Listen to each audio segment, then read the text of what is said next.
ጤና ይስጥልን ክቡራን ተመልካቾቻችን ከጋሞ ቴሌቪዥን ዜና 42ን ይዘን ቀርበናል። ከዜና 42 ጋር ደግሰው በቀለ ነኝ። በዜና 42ታችን ቢዝነስ፣ ስፖርታዊና የውጭ ጉዳዮችን እንመለከታለን። አብራችሁን እንድትቆዩ ከመላው ከስቱዲዮ ባለሙያዎች ጋር በመሆን በጋራ እንጋብዛችኋለን። አበይት ጉዳዮችን በማስቀደም እንጀምራለን። አብራችሁን ቆዩ። በጋሞ ዞን ባለፉት 90 ቀናት በተከናወኑ ተግባራት ተስፋ ሰጪ ውጤት መመስገቡ ተገለጸ። ጾታን መሰረት ያደረጉ ጥቃቶችን የመከላከልና ምላሽ ለመስጠት ባለድርሻ አካላት ቅንጅታዊ ስራዎችን ማጠናከር እንደሚገባ ተመለከተ። የሚሉትና እስራኤል በኢራን የኒውክሌር ስፍራዎችና የጦር አዛዦች ላይ ያነጣጠረ ከፍተኛ ጥቃት ፈጸመች የሚሉ የዕለቱ ዋና ዋና ጉዳዮቻችን ናቸው።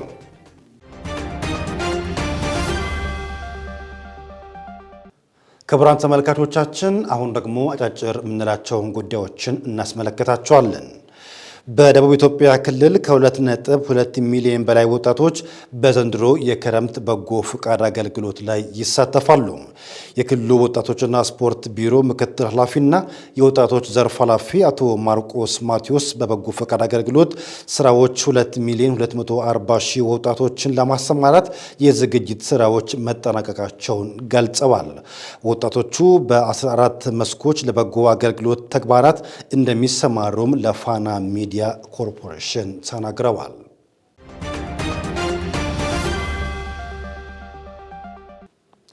ክቡራን ተመልካቾቻችን አሁን ደግሞ በዝርዝር ወደምንመለከታቸው ጉዳዮች እናልፋለን። አብራችሁን ቆዩ።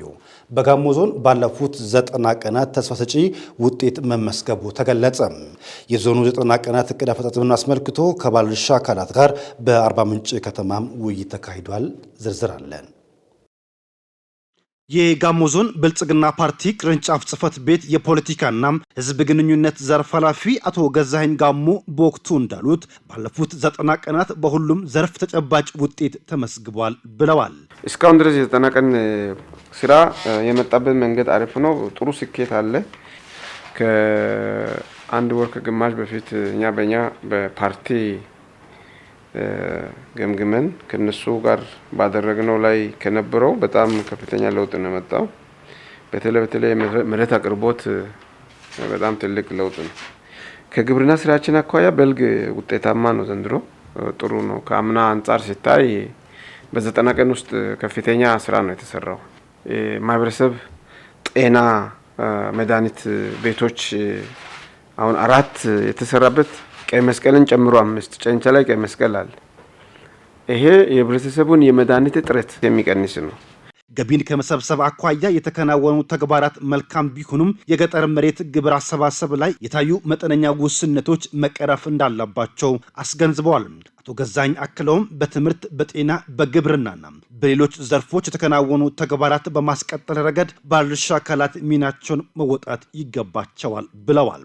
የጋሞ ዞን ንግድና ገበያ ልማት መምሪያ ኃላፊ ወይዘሮ ሰላማዊት ቦዳ በበኩላቸውም ባለፉት 90 ቀናት የህጋዊ ነጋዴዎችን ቁጥር ለማሳደግ 782 ለማድረስ የታቀደ ሲሆን 587 አዲስ ነጋዴዎች ወደ ህጋዊ መስመር መግባታቸውን አብራርተዋል። ከንግድ ምዝገባ አዲስ ፍቃድ ከእቅዳችን አንጻር 782 አቅደናል። ከዛ ውስጥ ምዝገባ ወይም ደግሞ ፍቃድ ያደረግንላቸው 587 ነው እና እቅዳችን ከ78% በላይ ከፍ ብሏል። በሰው ጤንነት ላይ ጉዳት ሊያስከትሉ የሚችሉ ምግብና ምግብ ነክ ጉዳዮችን ከመከላከል አኳያ አመርቂ ውጤት ተመስግቧል ነው ያሉት። የሰንበት ገበያ ቁጥርና ተደራሽነትን ከማሳደግ አኳያ የተከናወኑ መልካም ተግባራትን ማስቀጠል እንደሚገባም አመላክተዋል። ከሰው ጉዳት አንጻር ምርቶችን ለይቶ አቅዶ ሰርቶ ከማስወገድ አንጻር ብዙ ስራዎችን ሰርተናል። ከእቅድ አንጻርም ወደ 1950 እቅድ አቅደን በተሻለ አፈጻጸም ሰርተናል። ፈጽሞ በማስወገድ ረገድ ነጋዴዎችም የየበኩላቸውን ትብብር ቢያደርጉልን የተሻለ ይሆናል። የሰንበት ገበያን ከንግግር በዘለለ በደንብ መሬት የወረደና የነካ መስራት እንዳለብን መግባባት ላይ ደርሰናል። ከእቅድም አንጻር ወደዛ ትግበራ ገብተናል። የጋሞ ዞን ስራ ዕድል ፈጠራና ኢንተርፕራይዞች ልማት መምሪያ ኃላፊ አቶ ሀብታሙ አበራ ባለፉት 90 ቀናት ለ12322 ወጣቶች ጊዜያዊና ቋሚ የስራ ዕድል መፈጠሩን አስታውቀዋል። የመስሪያና መሸጫ ቦታ ውስንነቶችን ለመቅረፍ እየተሰራ መሆኑን አስረድተዋል። ትልቁ የዚህ ተቋም ተግባር የስራ ዕድል መፍጠር እንደመሆኑ መጠን ኦልሞስት በ3 ወር ውስጥ ወይም በ90 ቀን ውስጥ ወደ 13000 በላይ የሚጠጉ ቋሚ ስራ ዕድል ለመፍጠር እቅድ ይዘን ነበር የተንቀሳቀሰ ያለነውና ከዚህ አኳያ ከ12000 በላይ ኦልሞስት 91% የሚጠጋ ወጣቶችን በቋሚ ስራ ዕድል መፍጠር ተችሏል ማለት ነው። በመዋቅሮች ብድር የሚያስፈልጉ ግዴታ የሚያስፈልጓቸው አሉ። እነዚህን ደግሞ የብድር ስርጭት ከኦሞ ባንክ ጋር በጋራ በመሆን ሌሎች ባንኮችን በማስተባበር ብድር እንዲያገኙ የማድረግ ስራዎች በጋራ በመስራት እነዚህ ስራ ዕድል የመፍጠር ስራዎች ተከናውነዋል። በዞኑ በግብርና፣ በጤና፣ በመሰረተ ልማትና በሌሎች ዘርፎች የታዩ ውጤቶችን ማስቀጠል እንዲሁም ክፍተቶችን ማረም እንደሚገባ በውይይቱ ተመላክቷል።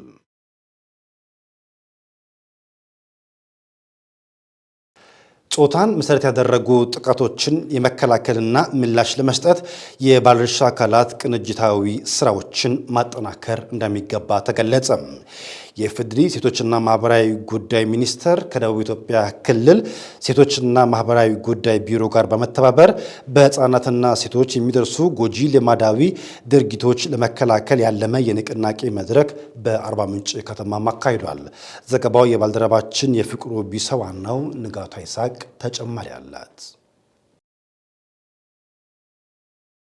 የኢፌዴሪ ሴቶች ማህበራዊ ጉዳይ ሚኒስትር ዴኤታ ወይዘሮ ሙና አህመድ እንዳሉት መንግስት ጎጂ ልማዳዊ ድርጊቶችንና ጥቃቶችን ለመከላከልና ምላሽ ለመስጠት እየሰራ ይገኛል። ችግሮችን በዘላቂነት ለመፍታት ጠንካራ የህግ ማዕቀፍ እየተዘጋጀ መሆኑንም አንስተዋል።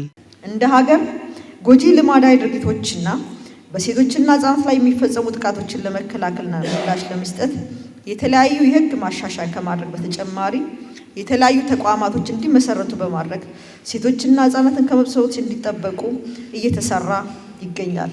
ጾታን መሰረት ያደረጉ ጥቃቶች በሁሉም ዘንድ ተቀባይነት የላቸውም ያሉት ወይዘሮ ሙና ችግሩን ለመከላከል ሚኒስቴር መስሪያ ቤቱ ትኩረት ሰጥቶ እየሰራ ነው ብለዋል። በዚህ ንቅናቄ መድረክ ላይ የተገኛችሁ የክልሉ ከፍተኛ የስራ ኃላፊዎች በሴቶችና ህጻናት ላይ የደረሱና የተፈጸሙ ያሉ ጥቃቶችን፣ ጎጂ ልማዳዊ ድርጊቶችን፣ የህፃናት ህገወጥ ዝውውርና ከፍተኛ የሆነ የጉልበት ብዝበዛ ለመከላከልና ለማስቆም ትልቅ ኃላፊነት ያለባችሁ ወሳኝ አካላት እንደሆናችሁ እናምናለን። መንግስት እነዚህ ጎጂ ልማዳዊ ድርጊቶችና ጾታን መሰረት ያደረጉ ጥቃቶችን በመከላከልና ምላሽ በመስጠት ብሎም ለማጥፋት ረገድ የሚታዩ ክፍተቶችና ችግሮችን ለመፍታት ዘላቂ ማህበራዊ ወግ ለውጦችን ለማምጣት ማንኛውም ሴት እና ህፃናት መሰረት ያደረገ ጥቃት ምንም አይነት ተቀባይነት እንደሌለው ለማረጋገጥና ሰብአዊ መብቶችን ለማክበርና ለመጠበቅ ጥቃትን የመከላከልና ምላሽ መስጠት ጠንካራ የህግ ማዕቀፍ አደራጀት የአሰራር ስርዓት መዘርጋት ወሳኝ መሆኑ ያምናል። የደቡብ ኢትዮጵያ ክልል ሴቶችና የህፃናት ጉዳይ ቢሮ ኃላፊ ወይዘሮ ካሴች ኤልያስ በበኩላቸው የህፃናትንና የሴቶችን መብት ለመጠበቅ በተከናወኑ ተግባራት አበረታች ለውጦች መመዝገባቸውን ገልጸዋል። ቢሮ በህፃናትና ሴቶች ላይ የሚደርሰውን ጥቃት ቀድሞ የመከላከል ስራ ከባለድርሻ አካላት ጋር በቅንጅት እየተሰራ እንደሚገኝ አስረድተዋል። እንደ ክልልም የህፃናትን ጥቃት የሴቶችን ጥቃት ከመከላከል አንጻር አጽንኦት ሰጥተን ብዙ ስራዎችን እየከወንን እንገኛለን። የጥቃትን መከላከል የአንድ ተቋም ተግባር ወይም የሴቶችና ህፃናት ቢሮ ተቋም ብቻ ሳይሆን ከተቋም ተሻጋሪ ነው። ከዚህ አንጻር ጉዳዩ ከሚመለከታቸው ተቋማትም ሆነ መንግስታዊ ካልሆኑ ተቋማት ጋር በመቀናጀት የተለያዩ አደረጃጀቶችን ኮሚቴያዊ መዋቅሮችን ፎርም በማድረግ ጉዳዩ ከሚመለከታቸው አካላት ጋር አቅደን በቅንጅት እየሰራን እንገኛለን። በሴቶችና ህፃናት ላይ የሚፈጸሙ ጥቃቶች ላይ ፍርድ ቤቱ ልዩ ትኩረት ሰጥቶ እየሰራ ይገኛል ያሉት ደግሞ የደቡብ ኢትዮጵያ ክልል ጠቅላይ ፍርድ ቤት ፕሬዝዳንት አቶ ቦጋለ ፈይሳ ናቸው። አያይዘውም ጥቃት የሚደርስባቸው የህብረተሰብ ክፍሎች ፈጣን ምላሽ ለመስጠት ፍርድ ቤቱ ትኩረት ሰጥቶ እየሰራ መሆኑን ጠቁመዋል። በዋናነት ትኩረት ሊሰጥ የሚገባው ጥቃት እንዳይደርስባቸው በመከላከል ረገድ በጣም ሰፊ ስራ ሊሰራ ይገባል። ማህበረሰቡ እንዲገነዘብ ራሳቸው ሴቶች መብቶቻቸውን እንዲገነዘቡ ከማስደረግ አንጻር የፍትህ ተቋማቱና የሚመለከታቸው አካላት ተቀናጅተን ነው የምንሰራው። የሴቶች ጉዳይ የህፃናት ጉዳይ ለአንድ ለተወሰነ ክፍል የሚሰጥ ሳይሆን ሁላችንም ተያይዘን ኃላፊነት ተሰምቶን በጋራ ተያይዘን ተቀናጅተን ልንሰራ ስለሚገባ በህፃናት ላይ ጥቃት በደረሰ ጊዜ ሴቶች ላይም እንደዚሁ ጥቃት በደረሰ ጊዜ እንደ ፍርድ ቤት በልዩ ሁኔታ ነው ኬስ ፍሎውን ማኔጅ የምናደርገው። የክስ ሂደቱን የምናስተዳድረው በተለየ ሁኔታ ነው። አንደኛ ፈጣን የሆነ ፍትህ ሊሰጥ ይገባል። ቀልጣፋ የሆነ ፍትህ ሊሰጥ ይገባል። ጥቃት የደረሰባቸው ህፃናት የሆኑ ሴቶች ሊካሱ ይገባል። እነዚህን ስራዎችን ደግሞ ታይምሊ ጊዜውን በጠበቀ ሁኔታ ልንሰጥ ይገባል። በንቅናቄው መድረኩ ላይ የተሳተፉ የጋሞ ዞን ሴቶችና ህፃናት ጉዳይ መምሪያ ምክትል ኃላፊ ወይዘሮ ምህረት ኩንታ በህፃናትና ሴቶች ላይ የሚደርሱ ተጽዕኖዎችንና ጫናዎችን የማላቀቅ ተግባር የሁሉም ሊሆን ይገባል ብለዋል።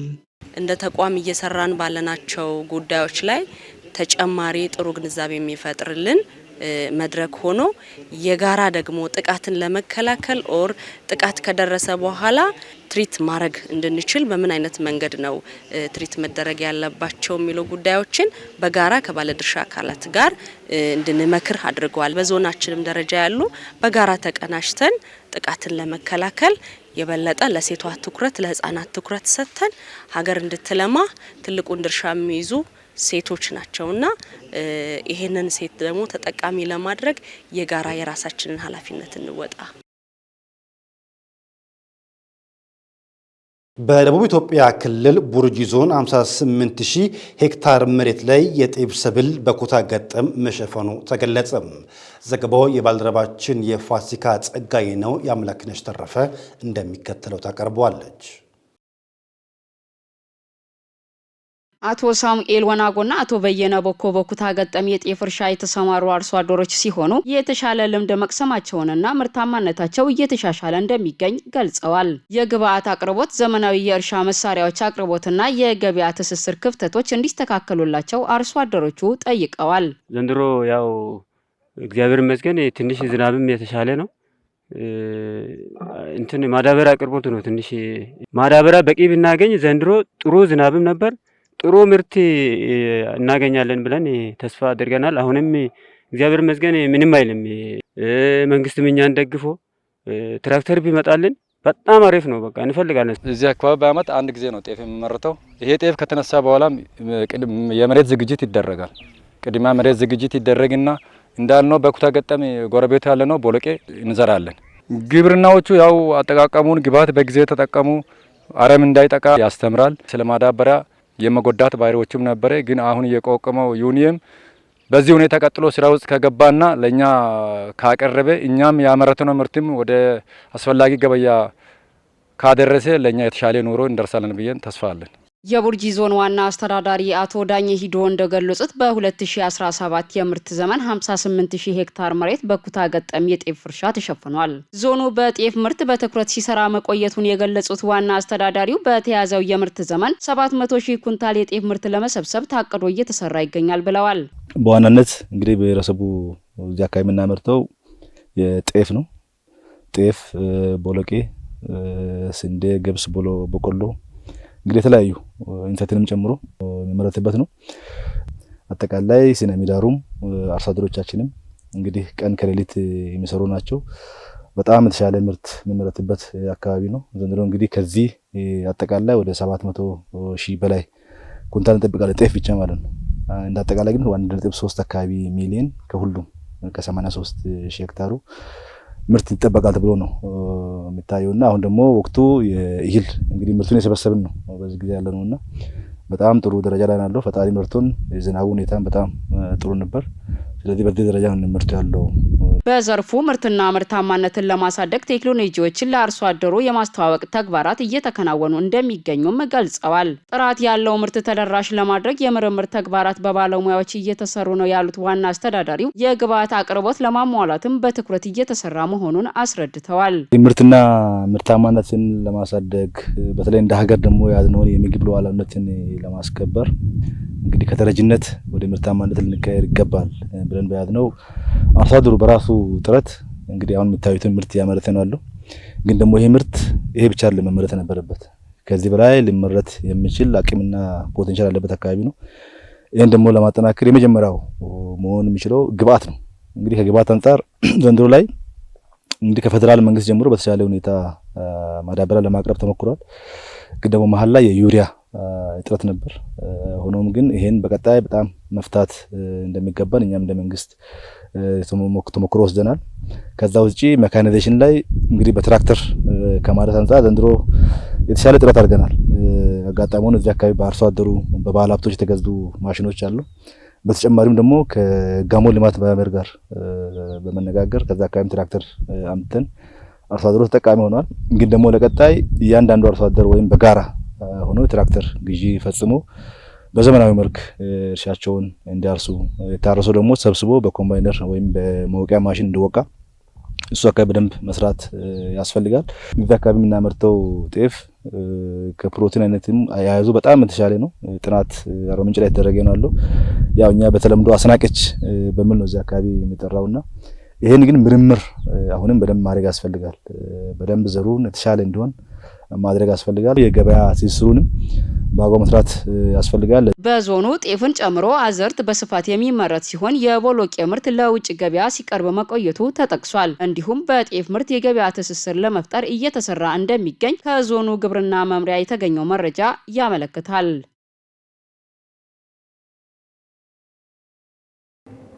የአርባ ምንጭ ዓለም አቀፍ ስቴዲየም ግንባታ እስከሚጠናቀቅ ድጋፋቸውን አጠናክረው እንደሚቀጥሉ በጋሞ ዞን የቁጫ ወረዳ የሚገኙ የንግዱ ማህበረሰብ አባላት ተናገሩ። የወረዳው የንግዱ ማህበረሰብ አባላት የስቴዲየሙን ግንባታ ሂደት ተዘዋውረው ጎብኝተዋል። ፍሬ አበበ ዝርዝር አለው። የጋሞ ዞን ንግድና ገበያ ልማት ቢሮ ኃላፊ ወይዘሮ ሰላማዊት ቦዳ የአርባ ምንጭ ዓለም አቀፍ ስታዲየም ግንባታ በተያያዘለት ጊዜ ለማጠናቀቅ በሚደረገው ጥረት የህብረተሰቡ ተሳትፎ አበረታች መሆኑን ገልጸዋል። የቁጫ ወረዳ የንግዱ ማህበረሰብ ተወካዮች ስታዲየሙን ያለበትን ደረጃ በመጎብኘት ድጋፍ ማድረጋቸውን አስረድተዋል። አክለውም የክልል ተቋማት ጭምር ለስታዲየሙ ግንባታ ድጋፍ እያደረጉ መሆኑን አመላክተዋል። በዛሬው ዕለት የመጡት ከጋሞ ዞን ቁጫ ወረዳ ያለውን ሀብት ንብረት ገንዘብ እየሰጠ ከዛም ባሻገር ደግሞ አሁን ያለበት ደረጃ ምንድነው፣ ለቀጣይ ደግሞ ከኛ ምን ይፈልጋል የሚለውን ለማየት እዚህ ድረስ በወኔ ተነስቶ መጥቶ ስታዲየሙንም አይቶ በጉጉት አብሮ በጋራ ለመገንባት እየተደረገ ያለው እንቅስቃሴ እጅግ በጣም የሚደነቅ ነው። ቀጣይም ሁሉም ማህበረሰብ እስከምንጨርስ ድረስ በጋራ በመደጋገፍ ስታዲየማችን እውን እናደርጋለን። የቁጫ ወረዳ የንግዱ ማህበረሰብ አባላት መካከል አቶ ደመረ ዳንኤልና አቶ ተስፋዬ ቶቢላ የአርባ ምንጭ ዓለም አቀፍ ስታዲየም ግንባታ ህብረተሰቡን በልማት ያስተሳሰረ ፕሮጀክት መሆኑን ገልጸው እስኪጠናቀቅ ድጋፋቸውን አጠናክረው እንደሚቀጥሉ አረጋግጠዋል። እንግዲያው ይህን ፕሮጀክት ስናይ ይህ ፕሮጀክት ከህዝቡ ጋር ተባብረን እያንዳንዱ ዞን ውስጥ ያለው ንግዱ ማህበረሰብም ኢንተርፕራይዝም ህብረት ስራውም በማዕድን ዘርፍ የተደራጁ ማህበራትም አርሶ አደሩም ሌላም ባለሀብቱም ሁሉ እጁ ዘርግተው ከምሁራኑም ጋር ተቀናጅተን የማያቋርጥ ድጋፍ ለማድረግ ተነሳስተን ነው የመጣነው። እጅግ ገራሚ የሆነ ግንባታ ነው። አሁን በአይኔ መጥቼ እንደተመለከትኩት መንግስት ይሄን ያህል ትልቅ ፕሮጀክት ከገነባ እኛ ደግሞ ከጎኑ ሆነን እንደ ዜጋ እንደ ነጋዴ ማህበረሰብ እኔም የዜግነቴን ማበርከት አለብኝ፣ የዚሁ ግንባታ አካል መሆን አለብኝ የምለውን ለማበርከት ነው የመጣሁት። ወይዘሮ ቱሪስት ተሾመና አቶ ዳዞ ደግፌ በበኩላቸው ስታዲየሙ በዚህ ዘመን ታላላቅ ፕሮጀክቶችን መገንባት የሚችል ትውልድ መፈጠሩን የሚያመለክት መሆኑን ገልጸዋል። ባየሁት ነገር በጣም ነው ደስ ያለን። በአካባቢያችን በዞናችን ይሄን የመሰለ በጣም ኢንተርናሽናል የተባለው ስታዲየም እድል የግንባታ እድል ተገኝቶ እዚህ አካባቢ በመገኘቱ በጣም ነው ደስተኛ የሆንኩት።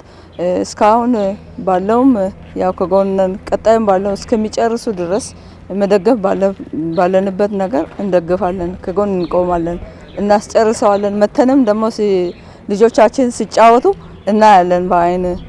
ምንድነው የማስበው እኛም ከበረታን እንግዲህ የማይቻል ነገር እንደሌለም ሳስብ ነበርና ያው እንግዲህ ስታዲዮ እስከሚጠናቀቅ ድረስ አንዴ ጀምረናልና በጥራት በብቃት እንደናስጨርስ ያው ከህብረተሰቡ ብርቱ ድጋፍ እንደሚያስፈልግ እገነዘባለሁ። በ8 ቢሊዮን ወጪ የሚገነባው የአርባ ምንጭ ዓለም አቀፍ ስታዲየም ግንባታ ወጪው ሙሉ በሙሉ በህብረተሰብ ተሳትፎ የሚሸፈን መሆኑ ይታወቃል።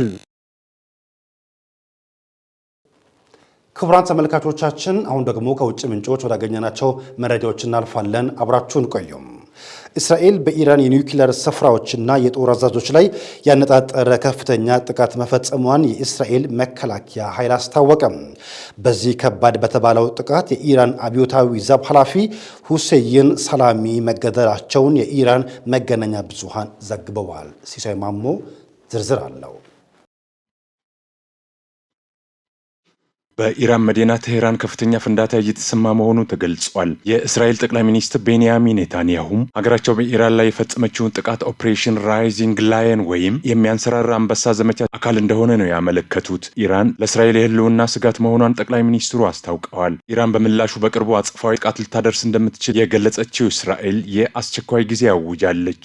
የኢራን መንግስታዊ ቴሌቪዥን እስራኤል በፈጸመችው ጥቃት ህጻናትን ጨምሮ ሰላማዊ ዜጎች መገደላቸውን ዘግበዋል። ሁሴን ሰላሚ ደግሞ በዚህ ጥቃት ከተገደሉት ከፍተኛ አመራሮች መካከል አንዱ እንደሆነ ነው የተነገረው። የሀገሪቱ የአቶሚክ ኢነርጂ ድርጅት ኃላፊ የነበሩት የኒውክሌር ሳይንቲስቱ ፍሬዱን አባሲ መገደላቸውን መገናኛ ብዙሃን ዘግበዋል። ፍሬዱን አባሲም ለኢራን የኒውክሌር ማበልጸግ የአንበሳውን ድርሻ እንደተጫወቱ ይነገርላቸዋል። ሳይንቲስቱም ከዚህ ቀደም በአውሮፓውያኑ 2010 በቴሄራን ጎዳና ላይ ከተቃጣባቸው የግድያ ሙከራ ነው የተረፉት። ሌላኛው በዚህ ጥቃት የተገደሉት የኒውክሌር ሳይንቲስት በቴሄራን የሚገኘው የኢስላሚክ ኢዛድ ዩኒቨርሲቲ ፕሬዚዳንት መሄዲ ቴሄራንቺ ናቸው። ኢራን አሜሪካ የእስራኤልን ጥቃት ትደግፋለች ስትል የከሰሰች ሲሆን የአሜሪካ የውጭ ጉዳይ ሚኒስቴር ማርኮ ሩቢዮም ሀገራቸው በጥቃቱ እንዳልተሳተፈች ነው ያስተባበሉት። ፕሬዚዳንት ዶናልድ ትራምፕ በበኩላቸው ጥቃቶቹ እንደሚፈጸሙ ቢያውቁም አሜሪካ በጉዳዩ እጇን አላስገባችም ብለዋል። ኢራን የኒውክሌር ቦምብ ሊኖራት አይገባም፣ እናም ወደ ድርድር ጠረጴዛ እንደምትመለስ ተስፋ እናደርጋለን ሲሉ ፕሬዚዳንቱ ተናግረዋል። ኢራን ዓለም አቀፉ ማህበረሰብ እስራኤል የፈጸመችባትን ጥቃት እንዲያወግዝ ጥሪ አቅርባለች። የኢራን የውጭ ጉዳይ ሚኒስቴር ጥቃቱ የዓለምን ደህንነት ታይቶ ለማይታወቅ ስጋት አጋልጦታል ብለዋል። የእስራኤል ዋና አጋር የሆነችው አሜሪካ ለጥቃቱ መዘዝ ተጠያቂ እንደምትሆን ነው ሚኒስቴሩ ያስጠነቀቀው። የተባበሩት መንግስታት ድርጅት ዋና ጸሐፊ አንቶኒዮ ጉተሬስ እስራኤል በኢራን ኒውክሌር ይዞታዎች ላይ ያደረሰችውን ጥቃት አውግዘው ሁለቱ ወገኖች ቀጠና ወደ ከፋ ጦርነት እንዳይገባ እንዲቆጠቡ ጥሪ አድርገዋል። አውስትራሊያ በበኩሏ ችግሩ በዚህ መልኩ ማገርሸቱ አስጊ ነው ብላለች። ይህ በእንዲህ እንዳለም እስራኤል በኢራን የፈጸመችውን የአየር ጥቃት ተከትሎ ኢራን ከ100 በላይ ድሮኖችን ወደ እስራኤል ማስወንጭፏን የእስራኤል መከላከያ ሰራዊት አስታውቋል። የሰራዊቱ ቃል አቀባይ ብርጋዴር ጀነራል ኤፊ ደፍሪን እንዳሉት ድሮኖቹ የእስራኤልን ከተሞች ኢላማ ያደረጉ ናቸው። የተወነጨፉ ድሮኖችን ለማምከን እየሰራን ነው ብለዋል ቃል አቀባዩ። የእስራኤል መከላከያ ሰራዊት በኢራን ላይ የፈጸመውን ጥቃት ተከትሎም የእስራኤል የአየር ክልል ተዘግቷል። የጆርዳን የአየር ክልልን በተመሳሳይ መዘጋቱ ነው የተገለጸው። የኳታሩ ቴሌቪዥን ጣቢያም አልጀዚራ እንደዘገበው በህንድ የአውሮፕላን አደጋ አንድ ሰው በህይወት ሲተርፍ 204 ሰዎች መሞታቸው ተረጋገጠ። ቦይንግ 787-8 የሚል ስያሜ ያለው አውሮፕላን በምዕራብ ህንድ አህመዳባዲ አውሮፕላን ማረፊያ ምድር እንደለቀቀ ብዙም ሳይጓዝ መከስከሱን መዘገባችን ይታወሳል። የአካባቢ ፖሊስ ጠቅሶ ቢቢሲ እንደዘገበው አውሮፕላኑ ከተነሳም ከ30 ሰከንዶች በኋላ ነው የተከሰከሰው። በአደጋው እስካሁን 204 ሰዎች አስክሬን መገኘቱና የአንድ የእንግሊዝ ዜግነት ያለው ግለሰብ በህይወት መትረፉ ተገልጿል። በአደጋው የቀድሞ የህንድ ጉጅራት ግዛት ሚኒስትር የነበሩት ቪጃይ ሮፒኒ መሞታቸው ሲረጋገጥ አውሮፕላኑ በተከሰከሰበት አካባቢ የነበሩ 50 የሜዲካል ተማሪዎች ጉዳት ደርሶባቸው ለሕክምና መወሰዳቸው ተመላክቷል። አደጋውን ተከትሎ በረራዎች የተቋረጡ ሲሆን የህንድ ጠቅላይ ሚኒስትር ናሬንድራ ናሬንድራ ሞዲን ጨምሮ የተለያዩ ሀገራት መሪዎች ሀዘናቸውን እየገለጹ ነው። የአውሮፕላን አደጋው ምክንያት እስካሁን እንዳልተገለጸና የእንግሊዝና አሜሪካ የአደጋ ልዑካን ሁኔታውን ለማጣራት ወደ ሙምባይ ማቅናታቸው ተሰምቷል። በአውሮፕላኑ ውስጥም 169 የህንድ፣ 53 የብሪታንያ፣ 7 የፖርቹጋል፣ 1 የካናዳና የሌሎች ሀገራት ዜጎች ተሳፍረው እንደነበሩም ቢቢሲ በዘገባው አመላክቷል። ክቡራን ተመልካቾቻችን የሰዓቱን ዜና ከማብቃታችን አስቀድመን አበይት ጉዳዮችን በድጋሚ እናስታውሳችሁ። በጋሞ ዞን ባለፉት 90 ቀናት በተከናወኑ ተግባራት ተስፋ ሰጪ ውጤት መመስገቡ ተገለጸ። ጾታን መሰረት ያደረጉ ጥቃቶችን የመከላከልና ምላሽ ለመስጠት የባለድርሻ አካላት ቅንጅታዊ ስራዎችን ማጠናከር እንደሚገባ ተመለከተ። የሚሉትና እስራኤል በኢራን የኒውክሌር ስፍራዎችና የጦር አዛዦች ላይ ያነጣጠረ ከፍተኛ ጥቃት ፈጸመች የሚሉ የዕለቱ ዋና ዋና ጉዳዮቻችን ነበሩ። ክቡራን ተመልካቾቻችን የሰዓቱን ዜና በዚህ ቋጨን። ቀሪ ቢዝነስና ስፖርታዊ ጉዳዮች ይቀጥላሉ። በእኔ በኩል ጤና ይስጥልን።